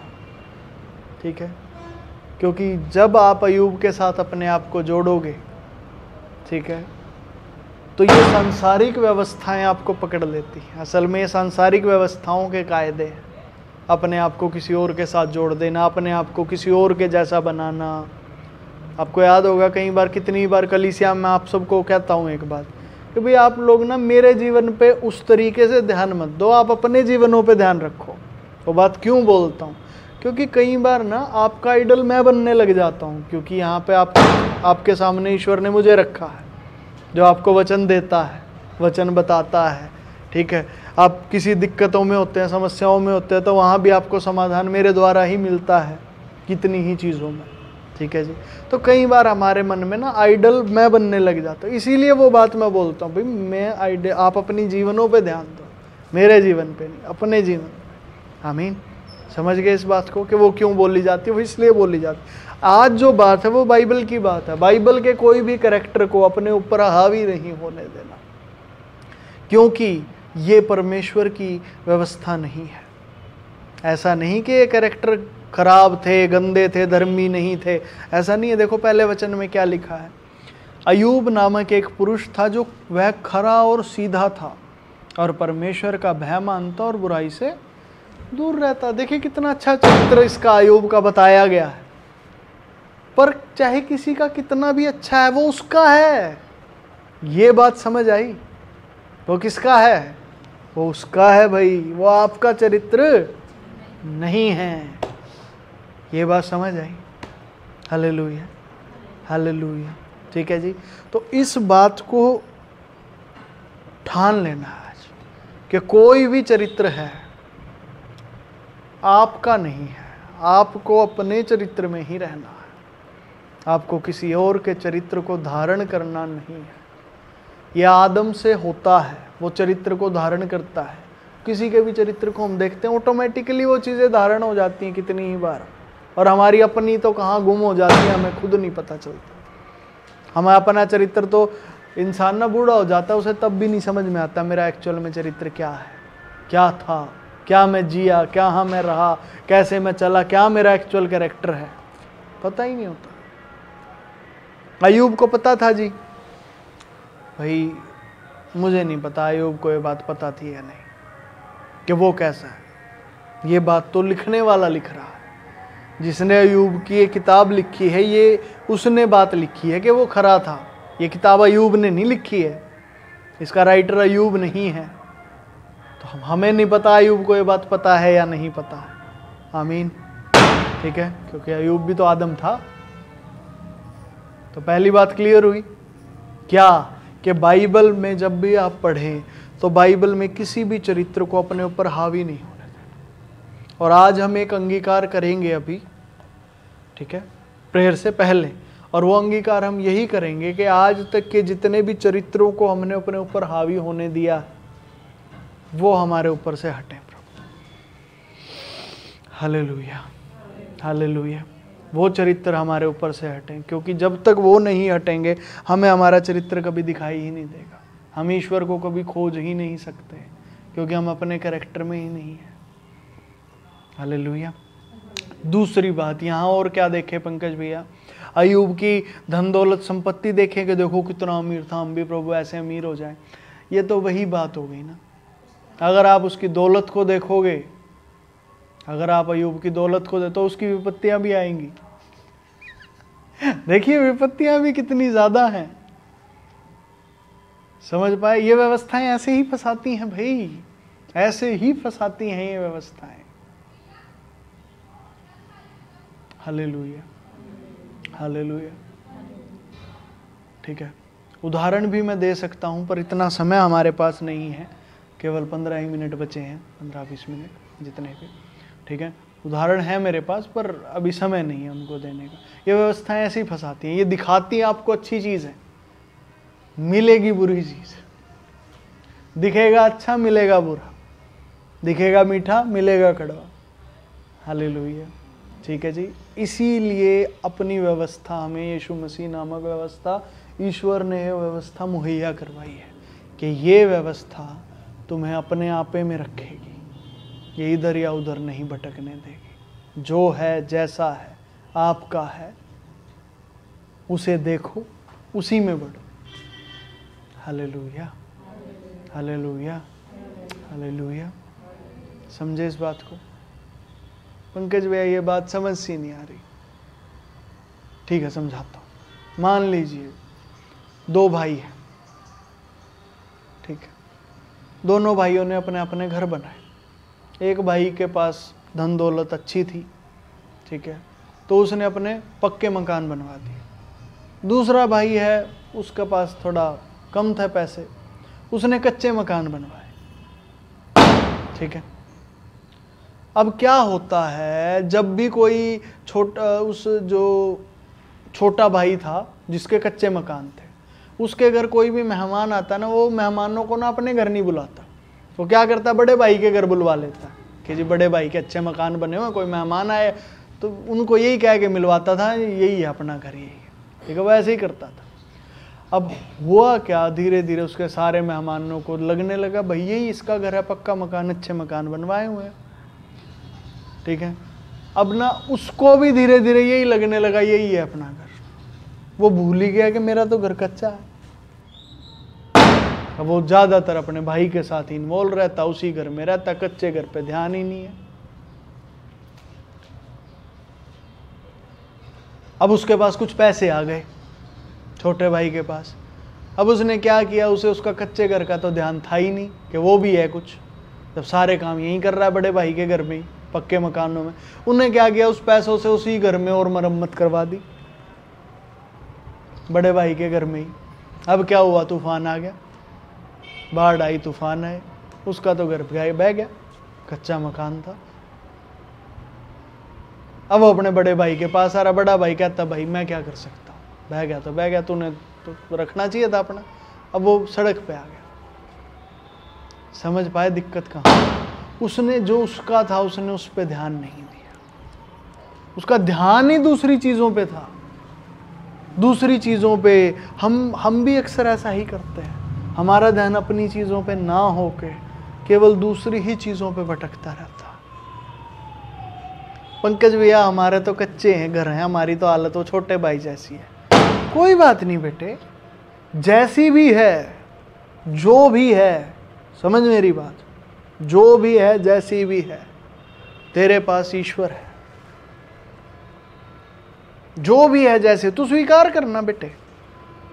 स्वीकार करने का मतलब ये नहीं होता कि बस हाँ जी मान ली, बस इतनी है, इतनी रहेगी मेरी, तो नहीं। स्वीकार करने का मतलब होता है अभी आपकी ये हालत है, आप ये जान जाओ, बस इतना सा। आपके साथ ईश्वर है भाई। आप जब कायदों को सीखेंगे, चलेंगे, आपका ईश्वर आपको आशीष देने के लिए है ना। छोटे भाई को भी दिए थे ना धन दौलत, धन आया था उसके पास भी, पर उसका ध्यान, उसे पता ही नहीं है मेरा तो घर कच्चा है, उसका तो ध्यान ही नहीं है वहां पे, उसका ध्यान ही सारा बड़े भाई के घर पे। तो आपके पास आशीष आएंगी तब भी आप लगा नहीं सकते अपने ऊपर उन्हें, क्योंकि आपको तो पता ही नहीं आपका लेवल क्या, आप कौन हो, आप कहाँ हो। इसीलिए आपको अपने ऊपर ध्यान देने की आज्ञा पहले मिली थी। अब ये उसी आज्ञा के ऊपर एक अगली सीढ़ी है जो आज बताई जा रही है कि आपको किसी भी चरित्र को अपने ऊपर नहीं लेना। दिखेगा वो अच्छा, जैसे उसे बड़े भाई का घर बड़ा अच्छा लग रहा होगा, हाँ भैया बड़ा पक्का मकान बना हुआ है, सब कुछ बेहतरीन है यहाँ पे, तो वो दिख रहा है अच्छा, पर मिला क्या उसे जब उसका घर बह गया। बड़े भाई ने कह दिया भाई मैं क्या करूँ, मैं क्या कर सकता हूँ, तेरे पास आया था तो अपना पक्का करवा लेता। अब वो भले ये भी कहे ना कि भाई मैंने तो तेरे घर में लगवा दी, वो कहे भाई ना लगवाता, तू सोचता क्या कर रहा है, अब मैं क्या कर सकता हूँ बता। अब ये तो है नहीं कि मैं अपने परिवार को यहाँ से बाहर निकाल लूंगा और तेरे परिवार को यहाँ रखूंगा, ये तो नहीं मैं कर सकता। हालेलुया। हाँ, जितना तू भलाई अगर बड़ा भाई करे तो ये कह सकता भाई ठीक है तेरे मेहमान वगैरह आए तो अब भी बुला लेना उनको, कोई दिक्कत नहीं, मैं मना नहीं कर रहा। भाई अगला भलाई करेगा तो इतनी तो करेगा, इससे ज़्यादा क्या करेगा, वो भी तो सीमित है ना, उसकी भी चीज़ है। तो बात असल में ये है भाई, तो हमें किसी भी चरित्र को अपने ऊपर हावी नहीं होने देना, आपके ऊपर आप ही का चरित्र रहे। आमीन। और ये शुरुआत कहाँ से करें पंकज भैया, बाइबल से करनी है। बाइबल में जितनी भी चीज़ें हैं आपको उनको अपने ऊपर थोपना नहीं है। हम नहीं थोपते पंकज भैया, वो अपने आप ही आ जाती हैं आपके पास। अपने आप ही आपके ऊपर हावी हो जाती हैं। जैसे अय्यूब की धन दौलत दिखते ही तुरंत प्रभु मेरे को भी चाहिए, दे प्रभु। और वहां से विपत्तियां भी फिर साथ के साथ आएंगी, वो जितनी अय्यूब के ऊपर आ रही है। नहीं जी, लास्ट में तो अय्यूब को इस किताब के आखिर में तो सब कुछ दुगना दे दिया था, पर जितना अय्यूब ने सहा इतना आप सह नहीं ना सकते। वहां तक आप कैसे सहोगे, आपके बस का नहीं है। अभी अय्यूब की जिस समय किताब लिखी गई उस समय जो शरीर था ना, इसके पास ताकत थी। इस समय पे जो हमारे पास ये शरीर है ना, इसकी ताकत, ये वही शरीर है, यहाँ तक चलता आ रहा है, इसकी ताकत खत्म हो चुकी है अभी। समझ पाई? ठीक है, इसके अंदर सामर्थ्य नहीं है इतनी ज्यादा कि हर चीज को ये सह ले अब भी उतना। अय्यूब तो देखो सब कुछ लूट गया, फिर भी क्या कह रहा है, कपड़े फाड़ के भी उसने दिया, उसने लिया। इतनी सामर्थ्य हमारे पास है क्या भाई? कोई कहे नहीं जी चलो एक बार होने दो फिर देखते हैं, सामर्थ्य है अय्यूब में ज्यादा थी कि हमारे में। बेटे आप सह नहीं सकते, आपके बस का नहीं है। मान लो ये हो गया, मान लो आपके जीवन में ये हो गया, आपने तो कह दिया चलो जी देखेंगे उसकी वो ज्यादा तगड़ा था कि हम ज्यादा तगड़े हैं, ठीक है। आप ये चीज अपने जीवन में मान लो होने दो, यहाँ कर प्रभु तू, दे और दिक्कत, दे और दिक्कत। कितने फिल्मी गाने हैं, दे और दिक्कत है, और दिक्कत है, दे और दिक्कत है। वो दे दी दिक्कत है मान लो, जब तक वो सुधारेगा ईश्वर उन चीज़ों को दोबारा, इतना टाइम कैसे सरवाइव करोगे, आपके बस का नहीं है। कोई कहे जी आप हमें कमज़ोर समझते हो भैया, ना बेटे आपको कमज़ोर नहीं समझते, आपको तो सबसे मजबूत समझा गया है, इसीलिए मसीह ने बुलाया है। पर सबसे मजबूत के अंदर भी इतनी मजबूती नहीं बची है। अब ये समझ आया? सबसे मजबूत में भी इतनी मजबूती नहीं बची है कि इन सारी चीज़ों को झेल ले। कब ख़त्म हुई जी ये मजबूती? वैसे इसकी डेट एक्सपायर हो गई थी 2000 साल पहले, जब यीशु मसीह आया। Hallelujah, hallelujah. ठीक है, ये तो वैसा काम हो गया, मान लीजिए आप कोई बिस्किट का पैकेट दुकान से खरीद के लाए, उसकी डेट होगी एक्सपायर, पर 1 महीने तक आपके घर रखा रहा, आप फिर भी खोल के चल खा के देख लेता हूँ, खराब हुआ होगा, ठीक है, वो चल रहा है अभी भी। पर आप अगर सोचो भैया वो 10 साल तक ऐसे ही चलता रहे तो नहीं चलेगा भैया, खराब हो जाएगा, कीड़े पड़ जाएंगे। ठीक है, तो एक्सपायरी डेट जा चुकी है, 2000 साल पहले एक्सपायरी डेट आ गई आदम की। अब यीशु मसीह आ गया कि भैया अब जिसने बचना हो विश्वास कर लो, नहीं तो भैया नाश तो हो ही रहे हो आप लोग। ठीक है, तो अब बात ये है, तो इसीलिए अब ट्रायल का हमारे पास ना सामर्थ्य नहीं है कि ट्रायल हो सके कोई भी। एक ही मौका है तो उसे गवाइए नहीं। आमीन, आमीन। ना अपनी पावर टेस्ट करने के लिए, ना और किसी चीज़ के लिए। वैसे तो पावर टेस्ट हो ही रही है, हो ही जाती है आमतौर पे जब कोई समस्याएं हमारे जीवन में आती है। हमें ही पता हम कैसे कैसे उनसे जूझते हैं, कैसे निकलते हैं। ठीक है, पिछले हफ्ते में जिम चला गया था एक दिन, मुझे पता पूरे हफ्ते से मैं चल कैसे रहा। ठीक है, तो मुझे पता है कि कितनी जान है पैरों में। ठीक है, ये अपने आप ही पता चल जाता है। बाइबल में भी लिखा है, जब विपत्ति के समय यदि तू हियाव छोड़ दे तो तेरी सामर्थ्य बहुत कम है। इसका मतलब ये नहीं है कि विपत्तियों को बार बार बुलाते रहो, सामर्थ्य चेक करो अब बढ़ी कि नहीं बढ़ी। इसका मतलब ये है कि आप जान लो कि सामर्थ्य कम है बेटे, बस। क्योंकि बढ़ाना तो आता ही नहीं ना आपको, ना आपको बढ़ाना आता और ना ही कोई और तरीका है सामर्थ्य बढ़। नहीं जी हर्बल लाइफ के शेक पी लेंगे हम, सामर्थ्य बढ़ जाएगी, थोड़ी देर के लिए तो पावर आएगी।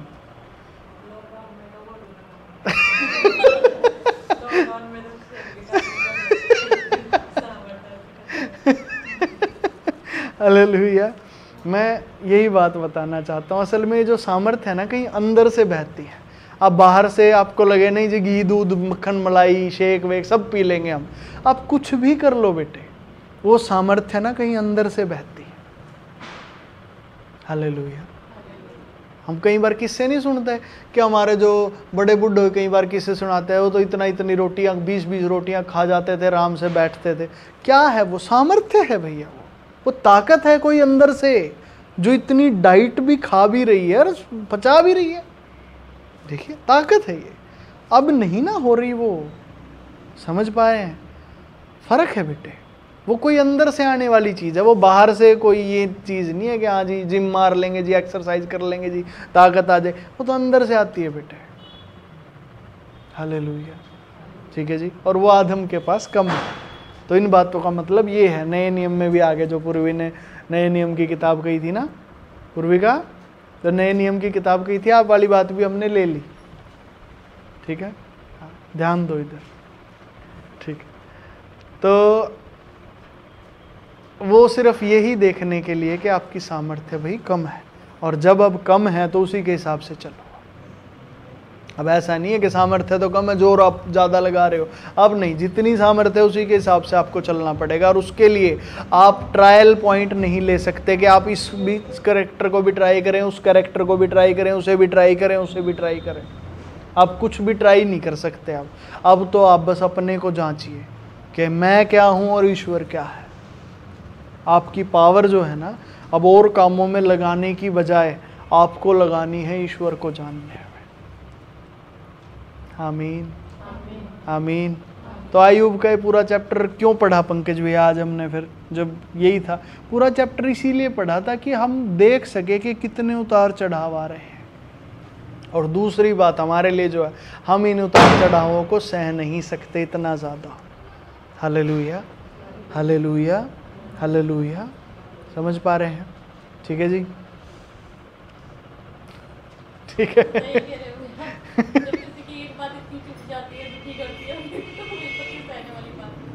बहुत ज़्यादा हो जाएगी जिससे वो, है ना। हालेलुया।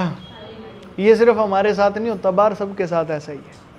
किसी के अंदर कुछ नहीं पावर बची है थोड़ी सी भी।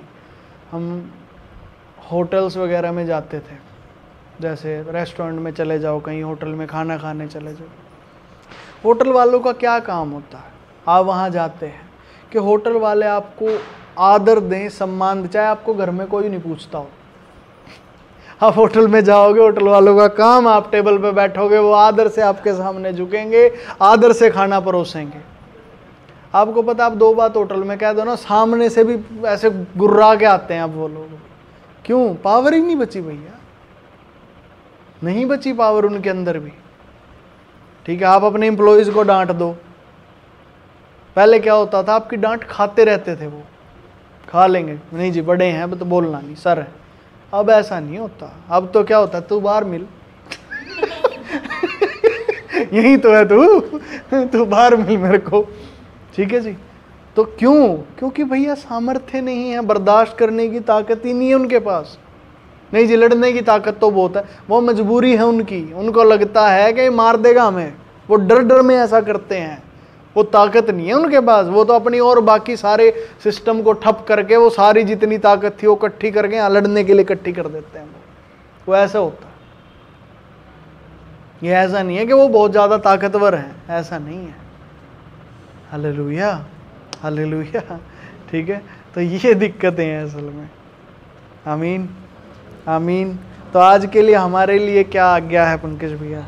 हमारे लिए आज्ञा यही है बस, अपने आपको और किसी चरित्र में या फिर और किसी चरित्र को अपने ऊपर हावी नहीं होने देना। शुरुआत कैसे करें जी? बाहर के लोगों से नहीं, बाइबल से शुरुआत, बाइबल से होगी।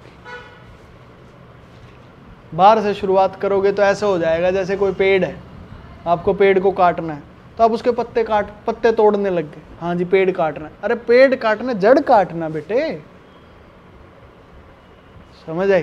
आपको पेड़ को साफ करना, पत्ते क्यों तोड़ रहे हैं उसके? उससे क्या हो जाएगा?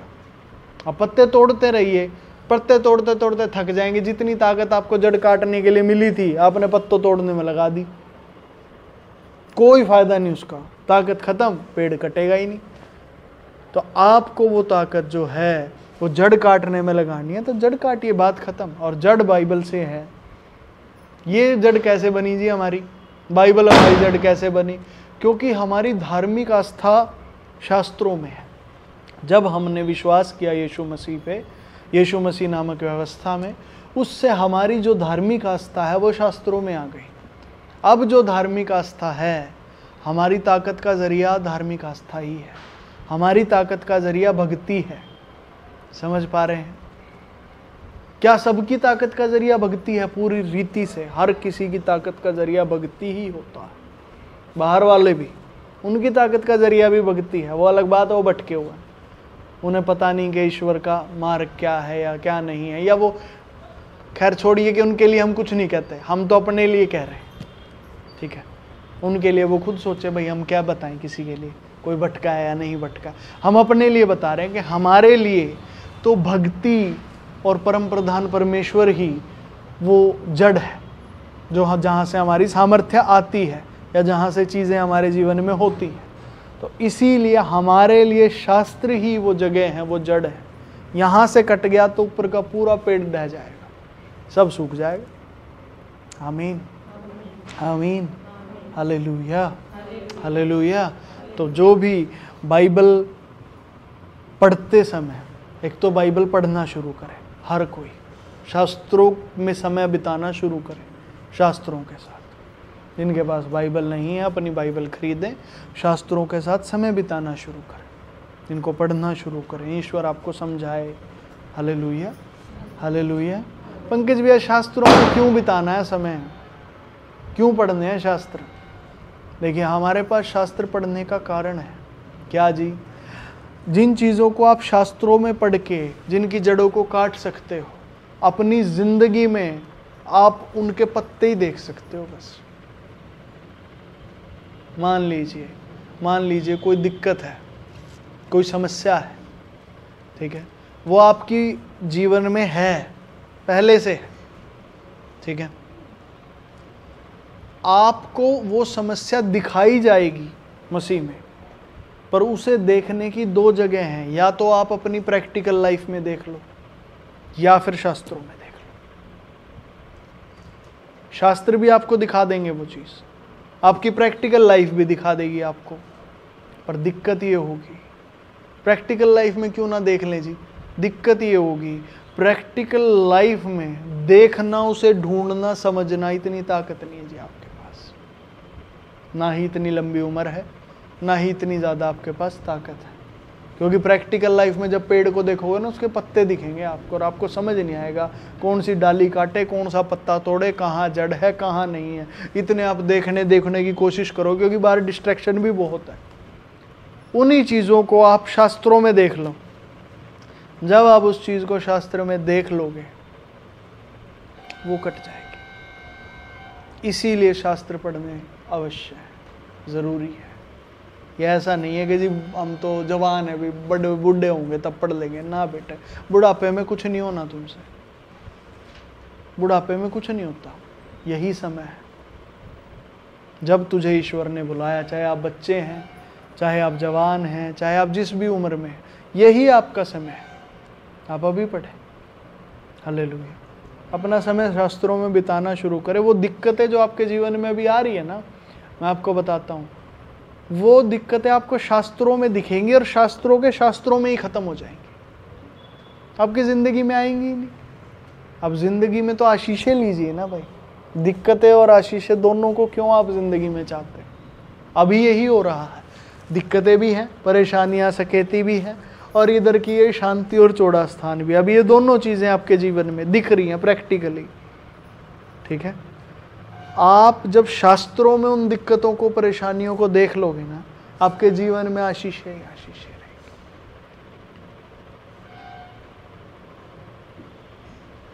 पंकज भैया पिछली बार आपने जो बताया था उनको देखना ही नहीं है। हाँ, उनको प्रैक्टिकल लाइफ में नहीं देखना है, उन्हें यहाँ देख लो। जैसे अब कैसे देखें जी? अयूब की किताब पढ़ी, देख ली ना कितनी विपत्ति है, चाहिए ही है किसी को? बस कट गई। इतना ही है, इतना ही है, और कुछ भी नहीं है, ठीक है। खुद से अपने आप ये सवाल उठ जाएगा, भैया ये चाहिए आपको? ये दिक्कतें चाहते हैं? कौन चाहता है इनको? उसका बेचारे के बच्चे सारे ख़त्म हो गए, भेड़ बकरियां ख़त्म हो गई, सब कुछ ख़त्म हो गए, फटियाल कंडीशन में आ गया हो। चाहिए ये? नहीं ना चाहिए, बस होगी ख़त्म, अब आएंगी ही नहीं ये ज़िंदगी में।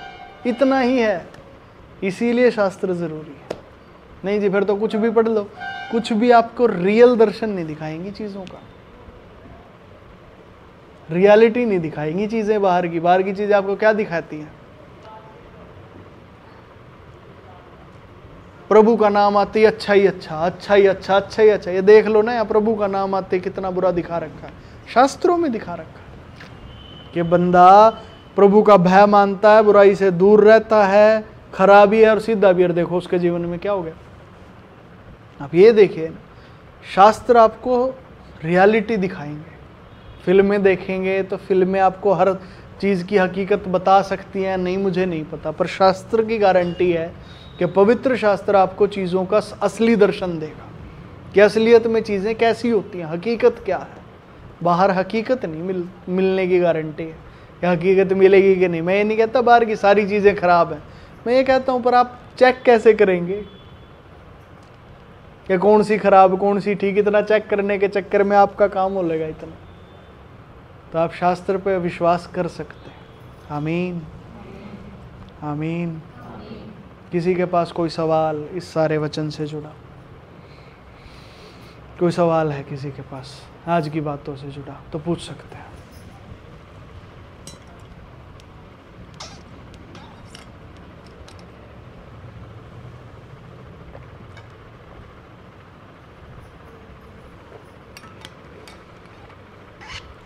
पंकज भैया, क्या ये जो मेरे पास एक सवाल मेरे मन में आ रहा है किसी, क्या ये जो सवाल आपने पूछा क्या ये चाहिए या हमें भी शास्त्र पढ़ते पढ़ते हर बार पूछना पड़ेगा? कोई ज़रूरत नहीं है। ज़रूर आप बस पढ़ेंगे ना, जब सिर्फ पढ़ना। पहले जो हमें बाइबल पढ़ने के लिए बोला गया था वो कैसे बोला गया था कि जैसे हम वचन को गहराई से समझते हैं, अब ऐसे वचन को गहराई से समझिए। मैं कह रहा हूँ अब पढ़ना है, जो बात जितनी समझ में आए समझ लो, नहीं तो आगे बढ़ो। अब बस पढ़ना है। Hallelujah, hallelujah. पढ़ने से क्या होगा, आपको वो दिक्कतें शरीर में नहीं लेनी पड़ेंगी, तो अपने आप कटती चली जाएंगी। शरीर आपका जो बुद्धि है ना, दिमाग है, ये अपने आप ख़त्म कर देता है चीज़ों को, अपने आप हटा देता है, ये अपने आप जान जाता है, आपको नहीं पता लगेगा, ये अपने आप कर देता है उनको खत्म। या फिर ये कहो कि आज प्रभु ने आज्ञा दी है तो प्रभु खुद करेगा इन्हें खत्म। तो आज की 2 आज्ञाएं कौन कौन सी हैं बताइए? पहली आज्ञा क्या आज दी गई है? क्षमा करना। ठीक है, वो आज्ञा नहीं है असल में, वो तो मतलब ऐसे समझिए वो एक काम था जो करने के लिए कहा गया था। ठीक है, और उसके लिए तो ऐसे बताया गया अभी कि हफ्ते भर ना भी हो सके तो संडे टू संडे तो होगा ही होगा। हालेलुया, संडे टू संडे तो करना ही है, फिर जैसे आपकी रूटीन में वो आ जाएगा तो आ जाएगा। ठीक है, चलिए पहली आज्ञा मान ही लेते हैं इसको। दूसरी आज्ञा शास्त्र पढ़ना, ये तीसरी है। दूसरी क्या थी?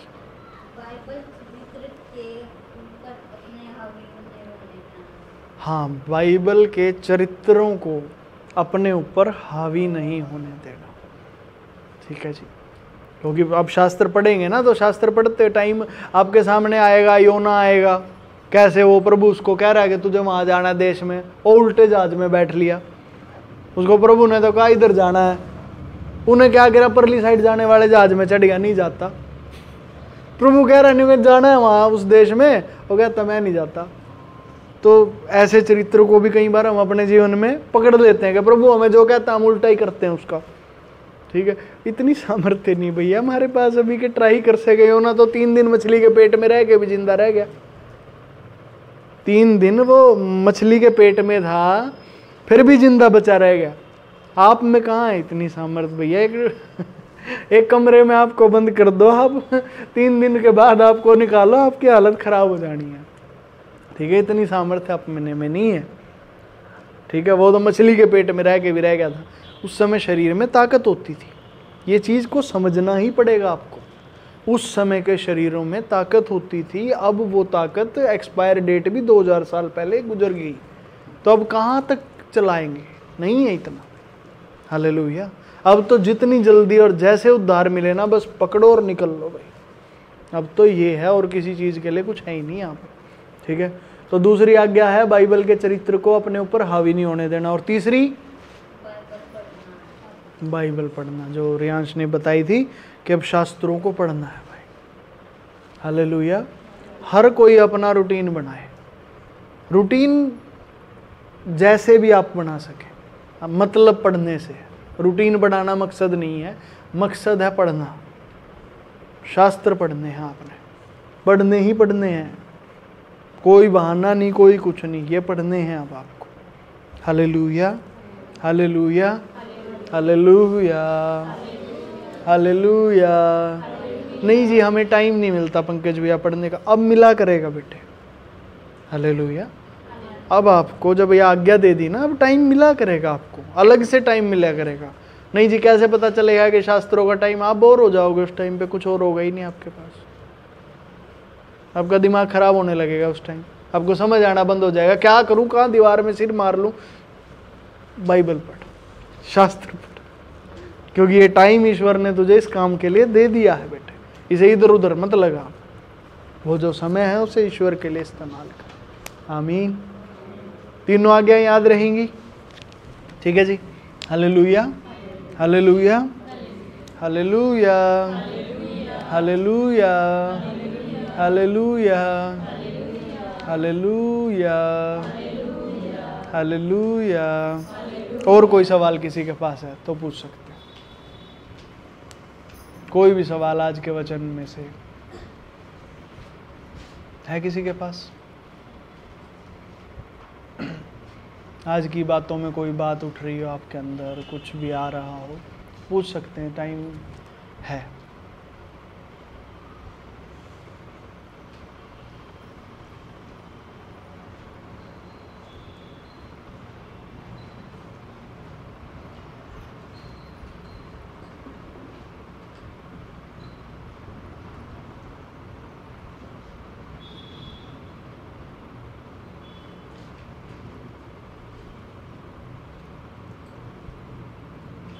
तो पंकज भैया हैं?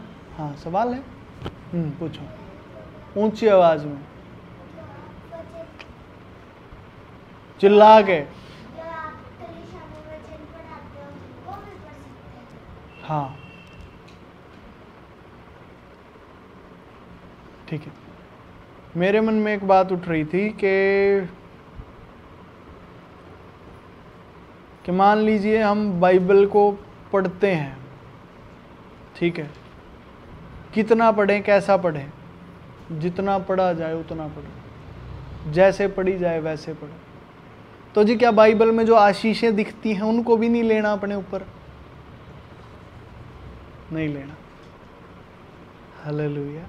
इस बात को समझिए, उनको भी नहीं लेना। आपने अपने ऊपर कुछ नहीं लेना, क्योंकि आप आशीषें लेने जाओगे, विपत्तियां ले लोगे। फिलहाल के लिए आपने सिर्फ पढ़ना, मतलब शास्त्रों को साइड में, अपने आप को साइड में, अपने आप को शास्त्रों से भी जोड़ना नहीं है अभी, जोड़ने की आज्ञा नहीं है। क्योंकि जैसे अय्यूब का मैंने उदाहरण दिया ना, अय्यूब की आशीषें पकड़ने चलोगे, विपत्ति साथ में फ्री गिफ्ट में मिलेगी। इसीलिए आपको कुछ नहीं करना। नहीं जी, व्यवस्था विवरण में आशीषें दी गई हैं, तेरे बाल बच्चे बढ़ते जाएं, ये और वो, उसके साथ ना वहाँ पे ये भी लिखा हुआ है कि अगर तू आज्ञा ना माने तो फिर ये होगा। तो वो सिर्फ फ्री गिफ्ट मिलेगा साथ में, वो नहीं हम कर सकते। इसीलिए अपने आप को ना हम जोड़ नहीं सकते किसी भी चीज़ से। जनरली हमें यही मिला है, जब हम मसीह में आए ना, तो इसी तरह पढ़ना सिखाया गया बाइबल। मतलब पहले लोग ऐसे ही पढ़ते थे, जहाँ भी आशीषें दिखा, आमीन आमीन प्रभु, बस मेरे जीवन में ये पूरी हो जाए, यही सिखाया। अब जो आज प्रभु ने आज्ञा दी वो कुछ अलग ही दी है। वो दी है भैया, नहीं जुड़ना आपने किसी चीज़ से, किसी से भी नहीं जुड़ना, ना आशीष और ना ही श्राप, ना कोई चरित्र, आपने जुड़ना ही नहीं, कोई लेना देना नहीं आपका किसी से। हालेलुया। हाँ ठीक है, वहाँ पे भी वही है, सेम है शिष्य। वहाँ पे लिखा तो है कि कोई विपत्ति मेरे डेरे के निकट ना आएगी, ऐसा है ना वहाँ पे, उसी में ही है। हाँ, भजन 91 में कि कोई विपत्ति मेरे डेरे के निकट ना आएगी। मैं कहता हूँ आपका दिमाग वहाँ पे क्या काम करता है पता है आपको? वो पहले तो ये देखेगा विपत्ति क्या चीज़ होती है। मान लो किसी बच्चे को कह देना तेरे बिरड़ काट जाएगी, पहले बच्चा ना ये देखा बिरड़ होती क्या है। ये भेड़ों के छत्ते को ढूंढता फिरेगा। मतलब विपत्ति तेरे डेरे के निकट ना आएगी। ये दिमाग पहले ना विपत्तियों को देखेगा क्या होती हैं ये, अब देखेगा कैसे, उसकी जिंदगी है, जिंदगी में लागू करवा के देखेगा अपनी, और ये फंस जाता है वहां पे। मतलब आप ऐसे समझिए रास्ता है, उसमें गड्ढे हैं, इसको कह दो ना बच्चा, और हम एक बच्चे हैं, इसको कह देना गड्ढे में नहीं गिरना, पहले तो ये जांचेगा गड्ढा क्या होता है। जब ये गड्ढे के पास जाएगा, भैया पक्का गिरेगा ही गिरेगा। हालेलुया, समझ पाई अब ये बात? कोई विपत्ति तेरे डेरे के निकट ना आएगी। मतलब आपको सिर्फ पढ़ना है कि भाई अच्छा बाइबल में ये लिखा है, बस ऐसे पढ़ना है, अपने से नहीं जोड़ना कि हाँ मेरे ऊपर नहीं आएगी विपत्ति। ना ना, अपने साथ कुछ भी नहीं जोड़ना बेटे, कुछ भी, मतलब कुछ भी। तो जी अपने साथ क्या जोड़ें? सिर्फ वो जो यहाँ हमें आज्ञाएं दी जाती है, अपने साथ केवल वो जुड़ेगा। यहाँ भी जो हमें जुड़ने के लिए कहा गया, जैसे यहाँ हमें कहा गया है कि भैया अपने चौड़े स्थान में शांति पे ध्यान दो, बस ये देना। यहाँ भी बताया तो सांसारिक व्यवस्थाओं के बारे में भी है, पर इन पे जुड़ना नहीं ना। हालेलुया। तो वो जो चीज़ अपने जीवन से जोड़नी है वो यहाँ वचन बताएगा आपको, बाइबल में नहीं जुड़ना अपने ऐसे। आमीन, समझ आ गई अब कैसे कैसे ये काम होगा? ना तो आशीष लेनी ना श्राप लेने, आपने कुछ नहीं लेना बाइबल से, ठीक है जी। बस ये पढ़ना है कि ये एक शास्त्र है, पवित्र शास्त्र है, ये अलग है, मैं अलग हूं, मेरे को आज्ञा मिली है इसीलिए मुझे पढ़ना है, बस बात खत्म। बस इतना सिर्फ, इसलिए नहीं पढ़ने के मेरे को आशीषें मिलेंगी, इसमें से ये होगा वो होगा, इसमें से क्या मिलना है क्या नहीं वो ईश्वर देख लेगा भाई। Hallelujah, hallelujah, hallelujah, hallelujah. और कोई बात?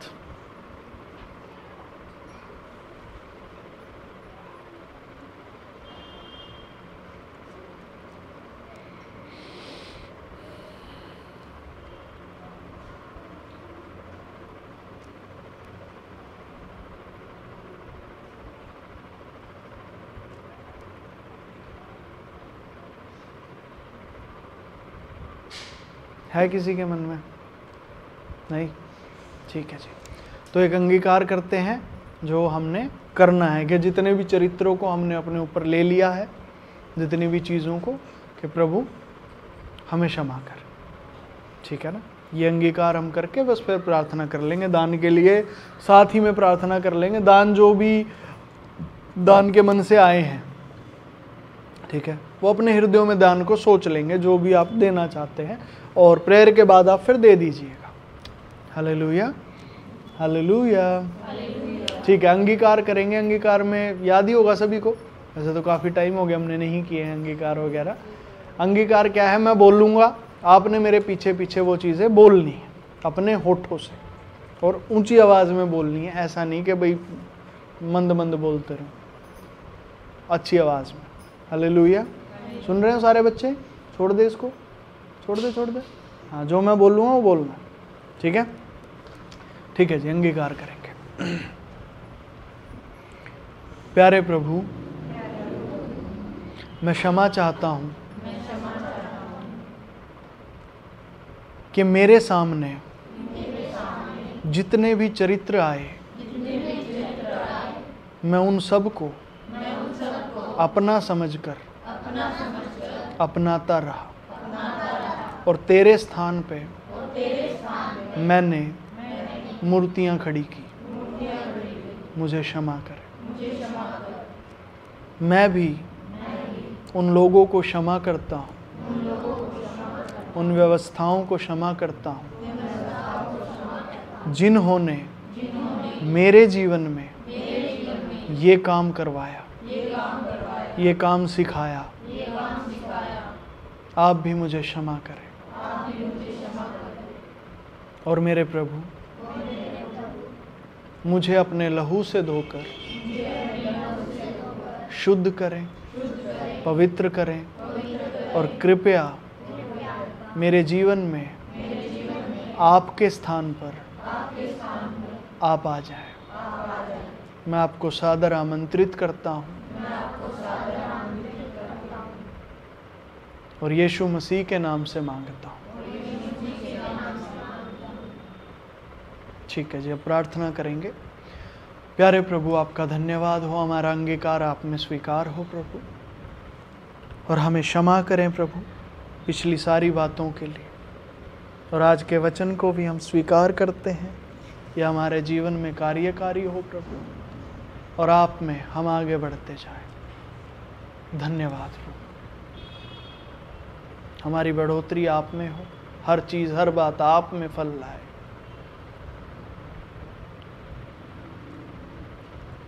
और हमारे दान प्रभु आप में ग्रहण हो, और उसके निमित्त हमें आशीषें, रुकने वाली टिकने वाली आशीषें हमें आप दे। धन्यवाद, धन्यवाद। और हमारे जीवन में आपकी गवाहियाँ हम देखते जाएं, भलाइयाँ देखते जाएं। अब जिसके हृदय में जो भी प्रार्थना वो कर सकते हैं, अपने दान को अपने मन में रखें।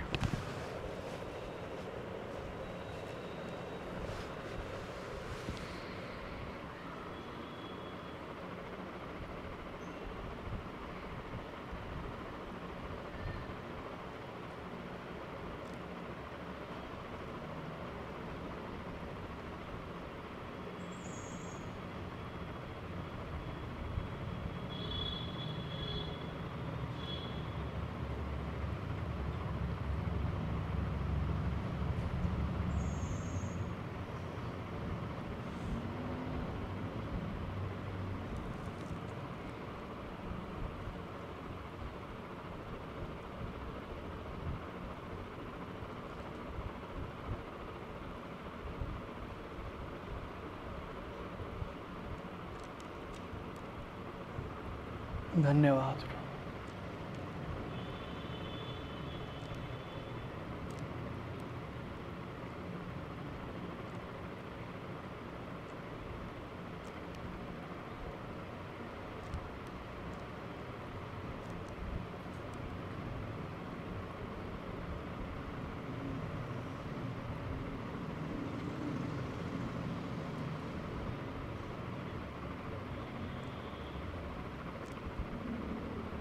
धन्यवाद प्रभु। जिस किसी की भी जो भी इच्छाएं हैं प्रभु, आपके चरणों में रखते हैं, और आप ही में आपका राज्य स्थापित होने के निमित्त उचित और उत्तम रीति से आप उन्हें पूरा कीजिए। यीशु मसीह नासरी के नाम से,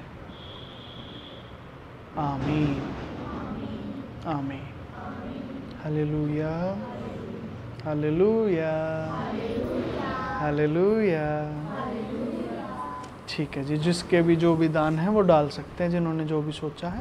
प्यारे प्रभु, आपका धन्यवाद करते हैं और शुक्र करते हैं कि हम सबको आपने सही सलामत और सुरक्षित अपने में रखा है।